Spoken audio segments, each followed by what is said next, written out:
अगर आप छोटी से छोटी बात को देखें, मिसाल के तौर पे किसी तकरीब में जाना है और आपने ये डिसाइड करना है कि आपने क्या पहनना है, इस फैसले में अगर आप दूसरों को इन्वॉल्व करते हैं तो आप मज़ीद कंफ्यूज होते हैं। इसी तरह अगर आप किसी रेस्टोरेंट में हैं, दोस्तों के साथ हो, पहले तो कौन से रेस्टोरेंट जाना है इसी पे बहुत ज़्यादा बहस होगी, फिर वहाँ जाने के बाद क्या मंगवाना है ये भी बहुत बहस होगी। तो ये स्मॉल डिसीजंस इन लाइफ हमें किस तरह इम्पैक्ट करते हैं और इनको लेने का असल तरीका क्या है। आज से पहले भी मैं ये बात कर रही थी, शुरुआत में भी हमने कहा कि how you decide it actually is evidence for your mind, और आहिस्ता आहिस्ता आपके ब्रेन इन सारी चीज़ों को सबूतों की बिना पर अपने बारे में एक ख्याल बनाता है और कई चीज़ें आपके लिए ऑटोमेटिक हो जाती हैं और कई चीज़ें अभी भी आपके लिए कॉन्शियस डिसीजन होती हैं। मिसाल के तौर पे जब आप गाड़ी चलाना सीखते हैं तो उस वक्त आपको अपने जहन को बताना पड़ता है क्योंकि now I am pushing the accelerator, अब मैं ब्रेक लगा रहा हूँ, ऑन द अदर हैंड अब मैंने गियर चेंज करना है। लेकिन वक्त के साथ साथ क्लच, ब्रेक, अगर तो आपकी मैनुअल गाड़ी है तो ये सब चीज़ें बड़ी आसान हो जाती हैं and you really don't have to think about it. लेकिन इस पॉइंट तक पहुंचने तक आपको किस तरह अपनी तैयारी करनी है, डिसीजन मेकिंग में क्या क्या आंसर होते हैं। Some people are great at taking decisions and timely decisions while other people they just keep procrastinating. इनकी पर्सनालिटी डिफरेंस क्या है और दोनों को क्या स्ट्रैटेजीज हेल्प कर सकती हैं। आज हमारे पास एक ज़बरदस्त पैनल है जो हमें हेल्प करेगा इसमें। फर्स्ट एंड फॉरमोस्ट हमारे साथ मौजूद हैं doctor Sana Hussain, who is a psychologist and also an assistant professor at a private university. बहुत शुक्रिया सना मौजूद होने के लिए। आप ही के साथ तशरीफ रखते हैं Farhan Ali Jamali, who is the chief learning officer at Ripple Effect. बहुत शुक्रिया फरहान आपकी भी आमद का। Last but definitely not the least, another person who specialises in training in personal and organisational development, Ahmad Fawad हमारे साथ मौजूद हैं। अच्छा जी, पहला सवाल अगर शुरुआत यहाँ से करें, अर्जेंसी। कई दफ़ा हम डिसीजंस बड़े प्रॉम्प्टली लेते हैं, बल्कि हमारे सामने जो सारे एलिमेंट्स होते हैं वो हमें कह रहे होते हैं कि अगर अभी डिसीजन नहीं लिया तो बहुत देर हो जाएगी। सना, सबसे पहले इसी पर्सनैलिटी टाइप के बारे में आपसे पूछना चाहूँगी, जो लोग फौरी डिसीजंस लेते हैं उनके लिए उनकी पर्सनालिटी में ये अर्जेंसी कहाँ से आती है? देखिए, सबसे पहली बात होती है कि वो बहुत इम्पल्सिव होते हैं, ठीक है, and they want immediate gratification. अब जिन लोगों को इमीडिएट ग्रेटिफिकेशन चाहिए होती है तो उनसे सब्र नहीं होता, बर्दाश्त नहीं होता। तो और बाज़ औक़ात ये भी होता है कि वो डिसफंक्शनल पर्सनालिटीज़ होती हैं जिनको अपने इमोशंस को बैलेंस करना नहीं आता। ये भी नहीं पता होता कि किस वक्त कौन से इमोशंस को कंट्रोल करना है। या तो गुस्से की स्टेट में बहुत ज़्यादा फैसला करते हैं या फिर जो है बहुत ही हैप्पी मोमेंट के अंदर फैसला करते हैं। जब हम इन दोनों स्टेट के अंदर फैसला करते हैं तो ऑब्वियसली हमारे डिसीजन जो है वो उसके कॉन्सिक्वेंसेस जो है वो रॉन्ग होते हैं। एक और चीज़ जो बहुत ज़्यादा रिसर्चेस कहती हैं कि जब हम हंग्री स्टेट के अंदर होते हैं तब भी हम बहुत ही ज़्यादा गलत डिसीजन करते हैं, क्योंकि हंगर वाली फेस के अंदर हम इमीडिएट ग्रेटिफिकेशन चाहते हैं और जिसके अंदर हम क्या करते हैं कि मिनिमम रिवॉर्ड के ऊपर भी राज़ी हो जाते हैं, वहाँ पर अपनी सेल्फ वर्थ को हम सेक्रीफाइस कर देते हैं। बिल्कुल सही है, लेकिन इसमें आप हमेशा गलत डिसीजन लेंगे। अगर आपको बहुत भूख लगी है तो आप देखें कि आप रेस्टोरेंट में हैं तो अपनी ज़रूरत से ज़्यादा आप खाना मंगा लेते हैं। अगर आप ग्रोसरी शॉपिंग के लिए जाते हैं तो आप बहुत सारा जंक फूड उठा लेते हैं। तो ऑब्वियसली आपकी भूख के साथ आपके डिसीजन मेकिंग का कनेक्शन तो है। फरहान, इसके अलावा आप क्या समझते हैं कि जो इमोशंस हैं, कई दफ़ा लोग कहते हैं ना कि गुस्से में लोग फ़ैसला बड़ी जल्दी ले लेते हैं और जैसे कतई ताल्लुक़ कर लेना, किसी को बुरा भला कह देना, बाद में पशेमानी भी होती है कि भाई वो तो जो कहा था, जो कहने का फ़ैसला ही था ना, लेकिन वो जो कहा था उसको आप ज़्यादा उसको वेटेज ना दें, वो तो मैंने गुस्से में कह दिया था। तो गुस्सा और डिसीजन मेकिंग किस तरह आपस में साथ चलती है? सजा, first of all thank you so much for having me. Emotions का डिसीजन मेकिंग से बहुत गहरा ताल्लुक है। अगर देखें तो 90% ऑफ द डिसीजंस जो हम लेते हैं वो इमोशनल जोन में लेते हैं। सो अब अगर इवन आप अपनी लाइफ को ज़रा सा रिफ्लेक्ट करें तो जो मेजर डिसीजंस आपने लिए थे वो आपने इमोशनल जोन में ही लिए थे, बिकॉज दैट्स द जोन जहाँ पे आके हम जो है वो अपनी लाइफ के कुछ डिसीजंस लेना चाहते हैं। और उन डिसीजंस को जो लेने में इमोशंस का किरदार होता है, जो सबसे हावी इमोशन है दैट इज़ एंगर का इमोशन। और एंगर के इमोशन में आके यूजुअली जो हम डिसीजंस लेते हैं उन पे फिर हमें रिग्रेट भी होता है, पछतावा भी होता है। एंड इवन इट सेज कि जी वो एक बात बहुत तल्ख कही थी उसने, बात तो याद नहीं, याद है लहजा उसका। तो हम बातें भूल जाते हैं, बट वो जो एंगर में आके हम जो लहजा तब्दील करके जो हम लोगों से ताल्लुक बिगाड़ देते हैं, वो फिर हमें बहुत ज़्यादा रिग्रेट भी होता है और फिर रिलेशनशिप को फिर से डेवलप करने में काफ़ी टाइम लग जाता है। तो आप कह रहे हैं कि एक तो इमोशंस का ताल्लुक होता है, फिर इसके अलावा जैसे हमने एंगर की बात की, पर्सनालिटी की बात की कि इम्पल्सिव हैं तो जल्दी डिसीजन लेना चाहते हैं क्योंकि आर या पार फैसला ही इसलिए लिया जा रहा है, या पर्सनालिटी ही ऐसी है कि आर या पार जाना है। अहमद, आपकी तरफ अगर आना चाहूँ, मुश्किल फ़ैसलों के बारे में आप क्या कहेंगे? कुछ लोग मुश्किल फ़ैसले डिले करते हैं, कुछ लोग मुश्किल फ़ैसले भी फ़ौरन लेते हैं, इस पे आपका क्या एनालिसिस है? सिद्रा, पहली बात ये है कि मैं समझता हूँ हम इस डिस्कशन में अगर दो हिस्सों में कर लें। पहले ये कि टेक अ डिसीजन एनीवे, आपको गलत डिसीजन होता है या दुरुस्त होता है, डिसीजन लें। अगर कहते हैं कि लेट करते हैं ना अपना डिसीजन कोई भी आप, तो उसकी कॉस्ट चाहे आपकी पर्सनल लाइफ है या प्रोफेशनल लाइफ है, उसकी कॉस्ट ज़्यादा बड़ी है डिलेड डिसीजन की, गलत डिसीजन की निस्बत से। क्योंकि आप जब लेट करते जाते हैं तो आप आहिस्ता आहिस्ता आहिस्ता आहिस्ता अपने आप पर बर्डन बढ़ाते चले जाते हैं। वो जो बर्डन आप बढ़ा रहे हैं उसकी वजह से गलत डिसीजन तो होगा ही, उसकी एक्स्ट्रा कॉस्ट आपको जरूर बियर करना पड़ेगी। हो सकता है आप किसी बीमारी का शिकार हो जाएं, या हो सकता है आपका कॉन्फिडेंस शेक होना शुरू हो जाए कि मुझसे क्या हो गया और मुझसे डिसीजन नहीं हो पा रहा। तो मैं समझता हूँ टेक अ डिसीजन, जैसे आपने शुरू में बात की थी कि हम ड्राइव करते हैं तो वहां पर भी हमें डिसीजन लेना पड़ते हैं, छोटे छोटे भी और बड़े बड़े भी। तो अगर उसमें से आप प्रैक्टिस का एलिमेंट निकाल देते हैं और अगर उसमें सीखने के अमल में जो गलतियां की हैं उसका एलिमेंट निकाल देते हैं, तो आप करेक्ट पे पहुंच नहीं सकते। तो आई वुड से कि सबसे पहले आप अपने आप को थोड़ा सा रिलैक्स करें और अपने आप को इजाजत दें कि अगर मैंने गलत डिसीजन कर भी लिया, मैंने गलत फूड ऑर्डर कर भी दिया, तो दैट्स परफेक्टली ओके। अच्छा, लेकिन अहमद, इफ आई में इंटरवीन, ये देखिए, ये आपकी बात कुछ सिचुएशंस पे तो बिल्कुल सही बैठती है। यानी अगर आपने ड्रेस डिसाइड करना है, कौन सा रास्ता चुनना है, खाने के लिए क्या ऑर्डर करना है, दीज आर माइनर डिसीजंस। लेकिन जहाँ पे हम डिले कर रहे हैं, जो हम मुश्किल फैसलों की बात कर रहे हैं, उसकी सबसे ज़्यादा जो चीज़ हमें डराती है वो उसकी फाइनलिटी है कि ये डिसीजन कभी रिवर्स नहीं हो सकता। मिसाल के तौर पे अगर मैंने घर बेच दिया तो ये नहीं हो सकता कि कल मैं डिसाइड कर लूँ दोबारा घर खरीद लूँगी, या मैंने अगर अलहदा होने का, एक शादी को ख़त्म करने का फ़ैसला कर लिया, या एक जॉब से मैंने इस्तीफ़ा देने का फ़ैसला कर लिया, तो आपके उस एक्शन के कॉन्सिक्वेंसेस हैं। क्या वो कॉन्सिक्वेंसेस हमें डराते नहीं हैं?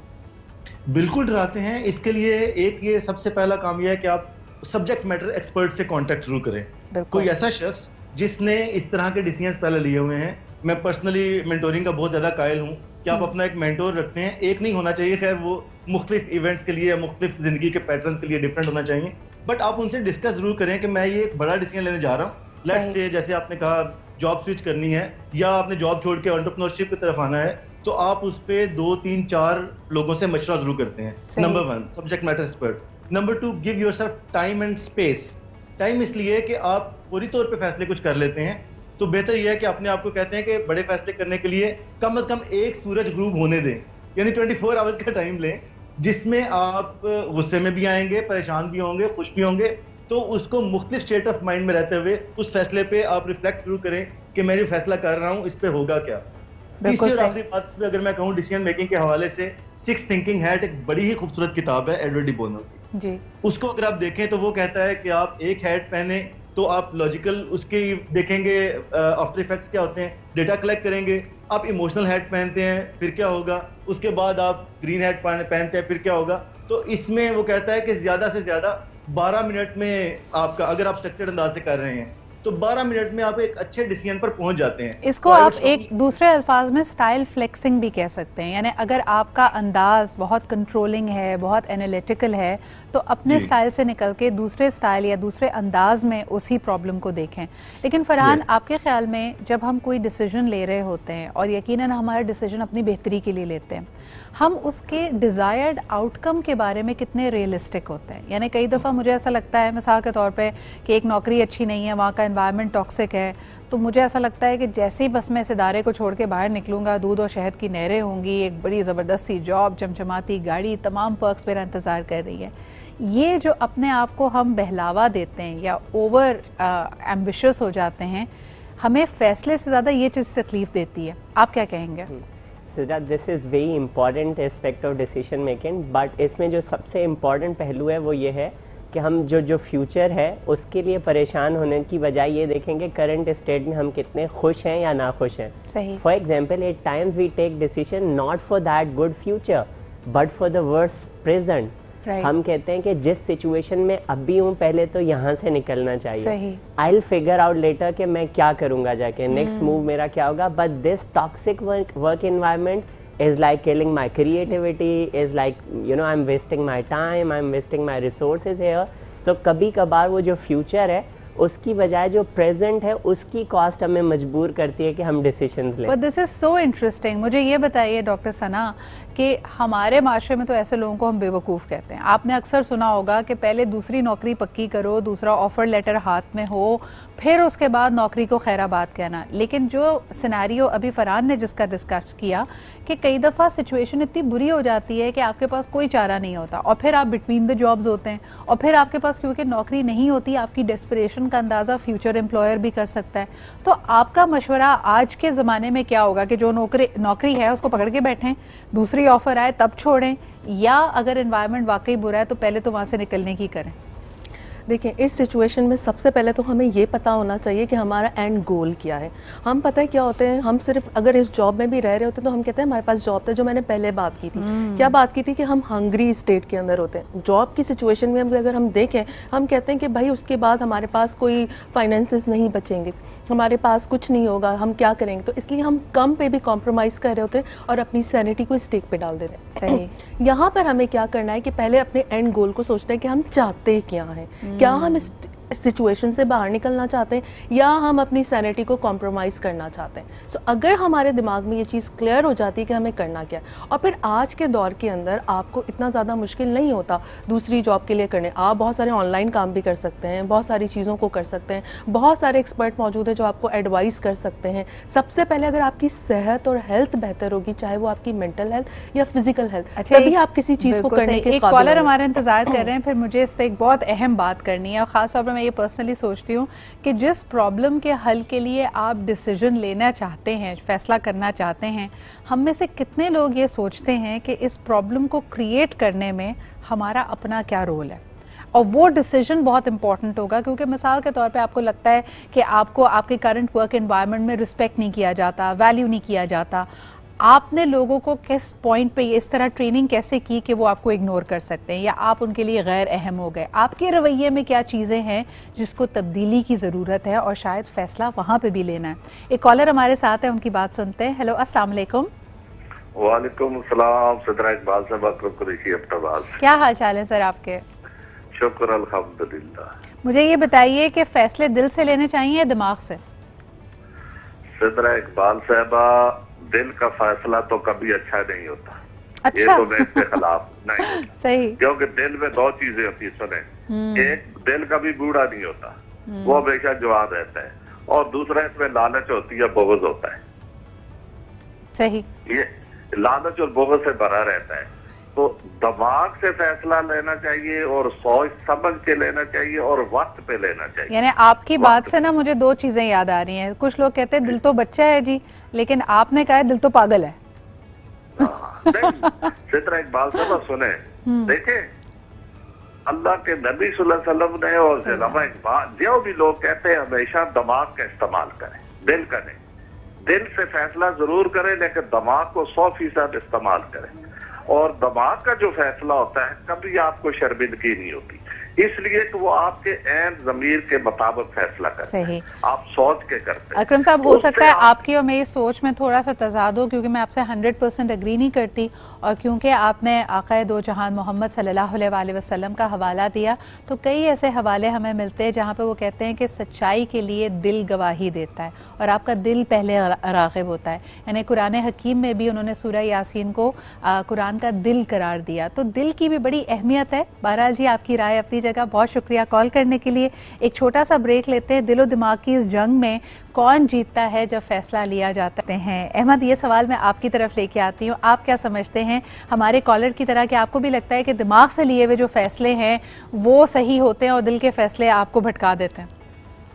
नहीं जी, उन्होंने जो रेफरेंस दिया वो तो बड़ा दिलचस्प था, मुझे अल्लामा इकबाल याद आ गए। हाँ। वो कहते हैं कि दिले बीना भी कर खुदा से तलब, आंख का नूर दिल का नूर नहीं।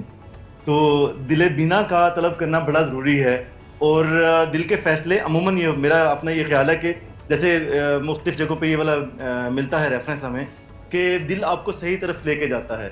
हम सिद्ध के दिल के साथ काम करते हैं, दिल के साथ ही इन्वॉल्वमेंट होती है चीजों में। आपका दिल नहीं लगता तो उस जगह से उठ के आ जाए। बार बार मुख्तलिफ जगहों पे हमें रेफरेंसेस मिलते हैं। तो मैं समझता हूँ कि दिल अगर दिल बीना आपका है जो आपको गाइड करता रहता है और जिसकी आपने तरबियत भी की है, तो फिर इससे बड़ा अच्छा तो गाइड कोई नहीं है। हाँ, अक्ल के साथ डिसीजन मेकिंग करना वो बहुत जरूरी है। अच्छा। जैसे मैंने वो 6 थिंकिंग हेड की बात की थी ना सिद्रा, उसमें डिबोनो ने कहा है कि आप अगर जो रेड हैट है वो बेसिकली दिल का ही हेड। तो अच्छा, मैं इसको दिल नहीं मान रहा ना, सारे फैक्ट्स की तरफ आने के बावजूद दिल नहीं मान रहा, तो फिर छोड़ दे उसको मुकम्मल तौर पर। अच्छा, इस बहस को अगर हम जरा सा समेटें, मुझे ऐसा लगता है कि दिमाग के जो फैसले होते हैं वो आउटवर्डली फैसले होते हैं, जिसमें हर चीज हम अपनी शख्सियत से पुश आउट करके दूसरों पे डाल देते हैं। ब्लेम भी दूसरों को करते हैं, सर्कमस्टांसेस को भी इस नज़र से देखते हैं कि या तो ये मेरे मुआफिक सर्कमस्टांसेस हैं या ये मेरे मुखालिफ हैं, one thing. But on the other hand Sana, जो फैसले हम दिल से लेते हैं उसमें एक तरह से हम चीज़ों को इंटरनली रिव्यू कर रहे होते हैं। और जो हम पहले भी बात कर रहे थे कि ये फैसला करना कि ताल्लुक बरकरार रखना है, ताल्लुक तोड़ देना है, ये तो बड़ा आसान है। लेकिन कई लोगों को आप देखें फैसला लेने के बाद उसी सिचुएशन को किसी नए शख्स के साथ या किसी नई जगह रिक्रिएट कर देते हैं। तो अपनी जिम्मेदारी कि भाई अब मैं आइंदा से मैंने ये सीख लिया है, मुझे अपने आप में भी तब्दीली लानी है, ये फैसला हम क्यों नहीं कर पाते?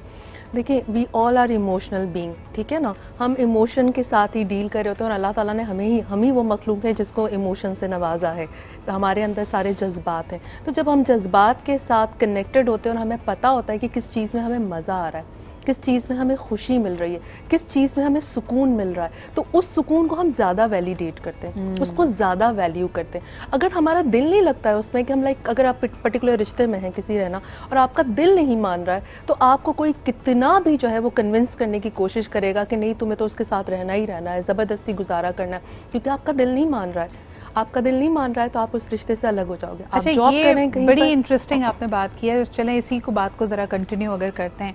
फरहान, आप क्या समझते हैं अज़दवाजी रिश्ते में हमारे माशरे में मर्दों को बहुत ज़्यादा मेरे ख्याल में नेगेटिविटी का, बैकलैश का सामना करना पड़ता है। ख़ातून को एक विक्टिम या मजलूम हम समझते हैं, क्योंकि कहा जाता है तलाक़ के फ़ैसले में, अलहदगी के फ़ैसले में कई दफ़ा उसके पास पावर नहीं होती है और ये मर्द फ़ैसला करता है और मर्द उस फ़ैसले को उस पर मुसल्लत कर देता है। लेकिन जो बात अभी सना कह रही थी, अगर आपका दिल नहीं मानता, एक मर्द के अंदर भी तो जज्बात हैं, उसका दिल है, इफ़ ही फील्स कि he can not carry on a relationship, तो हम मर्द को ये लीवे क्यों नहीं देते कि वो तलाक दे दे या रास्ता अलहदा कर ले? हम उसको एक जालिम मर्द के तौर पे क्यों पेंट करते हैं फिर?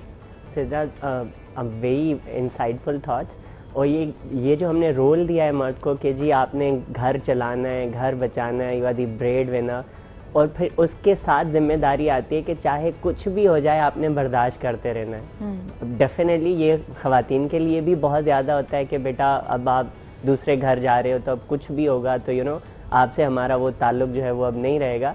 सिमिलरली जो हमारे मर्द हजरात हैं उनके पास प्रेशर होता है, वो ब्रेड विनर हैं कि जी आपने सोसाइटी में एक बना के रखना है कि जी आप जो है वो रिश्ते निभा सकते हैं, रिश्ते बना सकते हैं। तो फिर वो सोसाइटी के प्रेशर में भी आके हम बहुत सारी जो चीज़ें हैं उनको हम समवेयर बर्दाश्त कर रहे होते हैं। बट वो जो आपने बात की कि हम लीवे नहीं देते कि जी ठीक है, इस प्रेशर से हटकर ज़रा अपने दिल की भी सुन लें।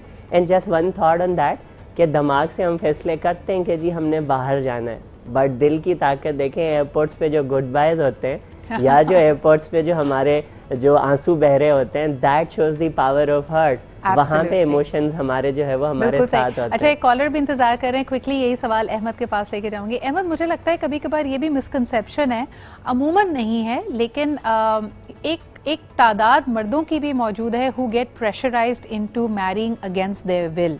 जब उनके लिए ये फ़ैसले लिए जाते हैं और उनके पास ये फ़ैसला ख़ुद लेने का इख्तियार नहीं होता, उन मर्दों का कभी हवाला नहीं देते, ना उनके ऊपर बात होती है।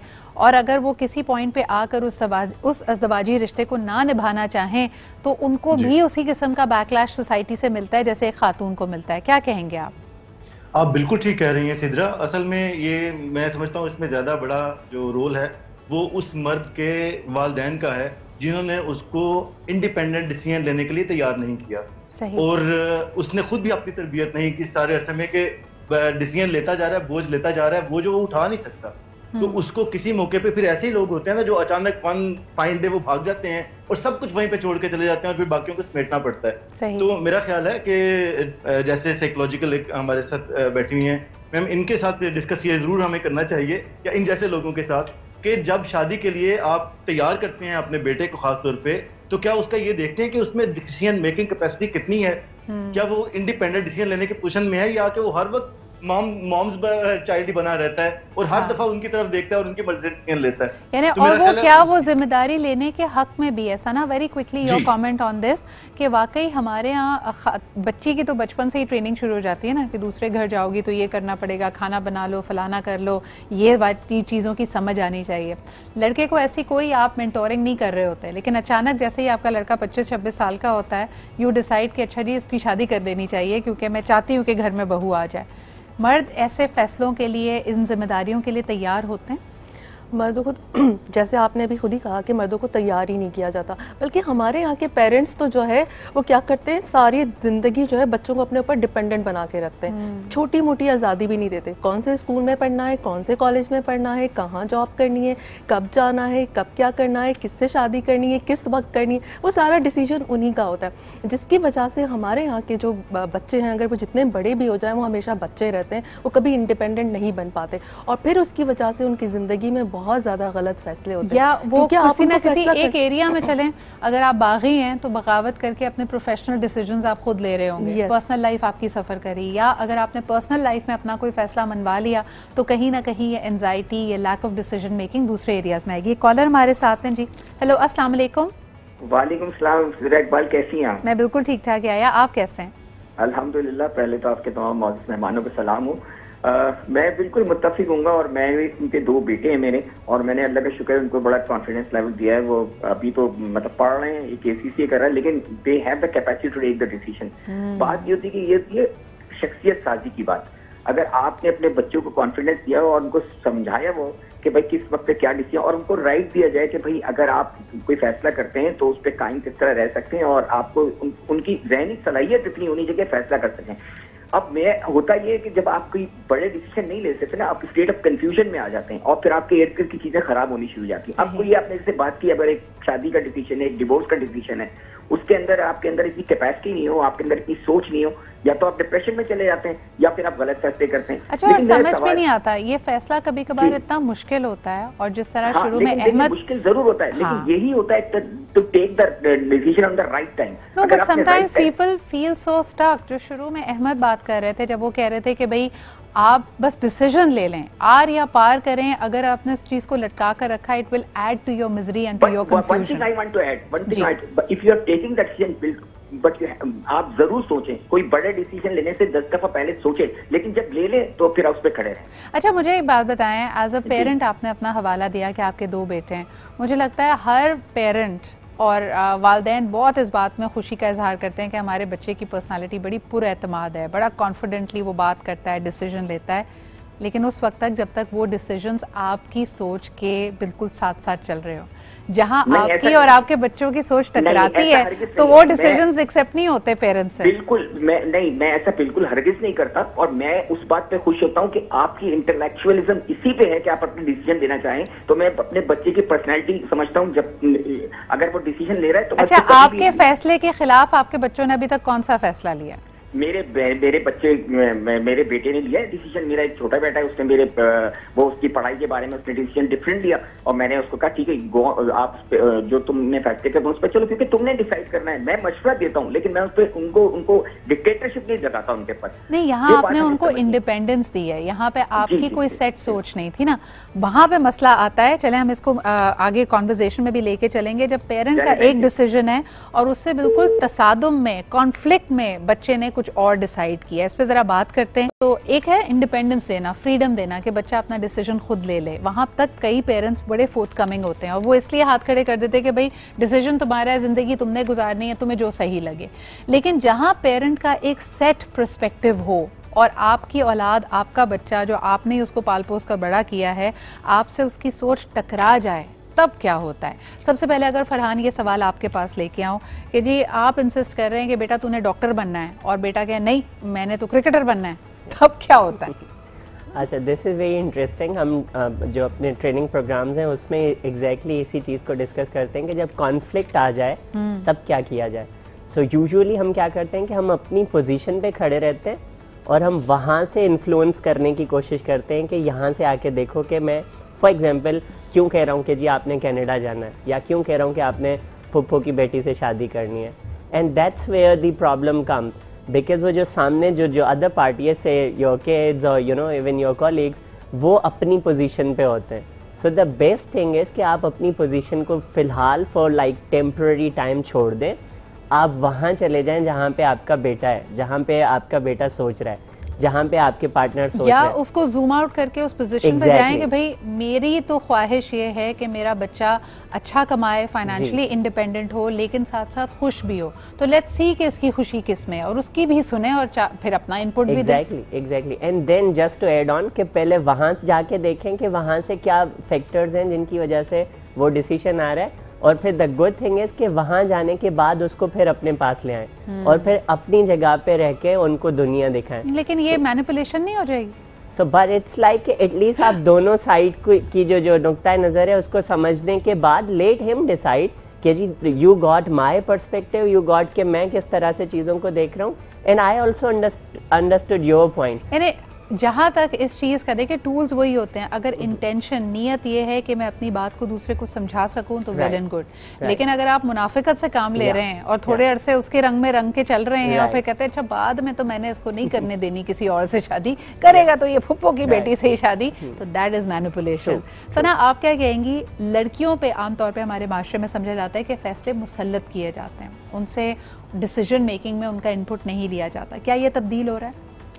पहले तो बहुत ज़्यादा इस चीज़ पे हो रहा था, लेकिन अब आहिस्ता आहिस्ता जैसे जैसे लोगों के अंदर अवेयरनेस आ रही है तो लड़कियों को भी जो है वो थोड़ा सा जो है वो इख्तियार दिया जा रहा होता है। लेकिन स्टिल अभी भी हमारे माशरे के अंदर पेरेंट्स क्या करते हैं, वो कहते हैं उनके पास लेजिटिमेट पावर है, उनके पास एक्सपर्ट पावर है कि वही सारी चीज़ों को, फैसलों को जो है वो आपके ऊपर इन्फ्लुएंस कर सकते हैं, क्योंकि वो अपने रोल से अटना नहीं चाहते। वो कहते हैं अपनी अथॉरिटी को जो है वो मेंटेन रखना चाहते हैं। वो कहते हैं कोई भी हमारी अथॉरिटी को चैलेंज नहीं करेगा, चाहे वो उनके बच्चे क्यों ना हो। तो यहाँ पर पेरेंट्स को चेंज होने की ज़रूरत है, यानी अपने माइंडसेट को चेंज करने की ज़रूरत है। आप पेरेंट्स हैं, आपकी अथॉरिटी को कोई चैलेंज नहीं कर सकता है, लेकिन बदलते हुए वक्त के साथ अगर आप बच्चों को इतना इख्तियार दें कि वो अपने डिसीजन ज़िंदगी के ले सकें, उसके अंदर उनके फैसिलिटेटर बने, उनके ऊपर इम्पोज करेंगे तो देखें बहुत सारे बच्चे गलत डिसीजन करते हैं। ये हेड ऑफ द फैमिली पे अप्लाई करता है, ये सिर्फ और सिर्फ पेरेंट्स पे अप्लाई नहीं करता, ये अगर हमारे घर में बुजुर्ग हैं उन पे भी अप्लाई करता है, ये मियाँ बीवी के पावर डायनामिक्स पे भी अप्लाई करता है, ये बॉस और टीम और कॉलीग्स पे भी अप्लाई करता है कि कहीं पे भी आप अपना तरीका अगर बुलडोज करेंगे तो आपको नाकामी का सामना होगा। यानी हो सकता है अगला शख्स अपनी मजबूरी की वजह से, हालात की वजह से आपकी बात मान ले, लेकिन उनके दिल से आपका एहतराम ख़त्म हो जाएगा। आखिरी सवाल अहमद आपकी तरफ लाना चाहूँगी, मुझे ये बताइए कि कई फैसले ऐसे होते हैं जिन पे हम पशेमा होते हैं, जिस पे हम रिग्रेट करते हैं, हमें शिकवा होता है कि काश यार वक्त लौट आए और मैं एक मुख्तलिफ फ़ैसला ले सकूं। अपनी ज़िंदगी से इस पछतावे, इस रिग्रेट को कैसे निकाला जाए? अब आगे कैसे बढ़ें? हो गया जी गलत फैसला, अब क्या करें? Move on, do we have other choice? देखें, आपके पास आप डिसीजन लेते हैं, जैसे शुरू में आपने बात की थी, कुछ हैं जिनका पूरी जिंदगी पर असर होता है उस डिसीजन का, चाहे आप गलत लेते हैं या ठीक लेते हैं। तो उसके लिए तो पहला फॉर्मूला ये है कि आप उसको सोचें, जी भर के सोचें और सोच के फैसला लें। सही। फिर अगर उसके बावजूद वो गलत हो जाता है और आपके पास करेक्ट करने की कैपेसिटी मौजूद है, वो आपने खुद डेवलप करनी है। कैपेसिटी का मतलब ये है कि अगर मुझे लगता है फैसला मुझसे गलत हो गया, तो क्या मुझ में इतनी अखलाकी जरूरत है कि मैं जाके ये मान सकूं अपने आप के सामने या लोगों के सामने जिनके सामने ये गलत हो गया कि मुझसे ये गलती हो गई थी, इसको हम ऐसे करेक्ट कर सकते हैं। अगर तो हो जाता है, लेट्स से जैसे आपने घर की मिसाल दी थी कि घर हमने बेच दिया और वो हम रिवर्स नहीं कर सकते, तो क्या आप ये कर सकते हैं कि थोड़े से पैसे और मिला के थोड़ा सा वक्त दे के नया घर खरीद लें? बिल्कुल। अगर आपके पास ये करेक्शन का हौसला है तो फिर आप जरूर करें, और अगर नहीं और आपको लगता है कि अब कुछ नहीं हो सकता तो मूव ऑन। बहुत सारी चीजें हैं दुनिया में जिनसे जान छुड़ा लेना ही बेहतर होता है, और आगे आपके पास अच्छी बेहतरीन जिंदगी पड़ी होती है। हम उस दुख में उस अच्छी जिंदगी को कॉम्प्रोमाइज नहीं कर सकते। अच्छा, आप खुद तो मूव ऑन कर जाते हैं, आपके इर्द गिर्द वाले आपको मूव ऑन होने नहीं देते। वो सुबह शाम एक डॉक्टर की दवा की तरह से आपको याद जरूर दिलाते हैं कि आपने गलत फैसले कहाँ किए हैं। सिर्फ स्टैंड बाय योर डिसीजंस। अगर आपको कोई कह रहा है और आपकी पर्सनालिटी इतनी स्ट्रांग नहीं है कि आप कहें यार हो गया and I am okay with it. अगर ये आप में कैपेसिटी नहीं है ये बात करने की, अपने प्यारों के साथ भी गुस्से के साथ ना करें, आराम से तमीज से बात कर लें, वो अंडरस्टैंड कर लेते हैं। हाँ। और उनको बता दें कि आप यानी जैसे मेरे ख्याल में कई ऐसे कॉन्फ्रंटेशनल मनाजर हमने ड्रामों में, फिल्म्स में देखे हैं ना, जब एक शख्स फट के कहता है कि भाई ठीक है मुझसे गलती हो गई, अब मैं रोज उसके लिए सूली पे नहीं चढ़ सकता, रोज उसके लिए माफी नहीं मांग सकता। Either you find the grace in your heart to forgive me और डू हैज यू प्लीज। बहुत बहुत शुक्रिया जी। अहमद हमारे साथ मौजूद थे, इसके अलावा Farhan and doctor Sana, thank you very much. बड़ी इंटरेस्टिंग गुफ्तगू आज की रही। इस पर आपके क्या कॉमेंट्स और फीडबैक है हमें ज़रूर बताइए। इंशाल्लाह कल आपसे फिर मुलाकात होगी। खुदा हाफिज़।